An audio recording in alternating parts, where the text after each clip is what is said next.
What's up, everybody? This is Biderman of the Sacramento Bee with your 49ers post-game buzz following their thrilling 26-21 victory over the Seattle Seahawks in the regular season finale, giving the 49ers a 13-3 record. More importantly, the number one overall seed in the NFC. That means they get a first-round bye in the playoffs, and they'll get home field advantage throughout, which is obviously a massive deal for them. And the first round bye obviously will help a significant amount because the 49ers are dealing with some injuries and some wear and tear. The team hasn't had a bye since week 4 back in late September. So that's worth keeping in mind as the 49ers enter the playoffs now as a real Super Bowl contender, which is probably a surprise given where the season started and the fact they won just 10 games the last 2 seasons combined. So to go 13-3, win in Seattle where they haven't won since 2011, clinch their first NFC West title since the last time they went to the Super Bowl in 2012 is obviously a very big deal.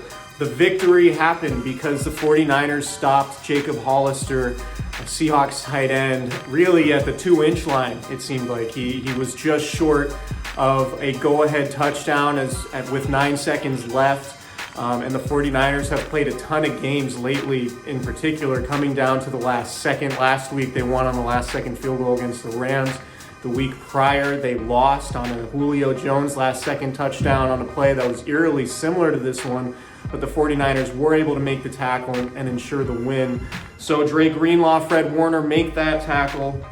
The 49ers defense pitched a shutout in the first half, and then Russell Wilson and the Seahawks offense really got going in the second half with 3 straight touchdown drives, and the Seahawks were rolling again. They got to the 1-yard line. They had a very crucial delay of game penalty that got them back to about the 6, and then they couldn't get in the end zone to win the game. So the Jimmy Garoppolo had a very, very good game. 18 of 22, no incompletions in the second half, 285 yards. He didn't throw a touchdown pass, but he was very sharp when the 49ers needed it, particularly as the Seahawks made it a 1-score game twice in the second half. The 49ers responded with 2 touchdown drives after the Seahawks had scored touchdowns. Deebo Samuel, 102 receiving yards, 33 rushing yards, including a 30-yard touchdown. A massive game for the rookie second-round pick who is becoming a really important player in the 49ers offense.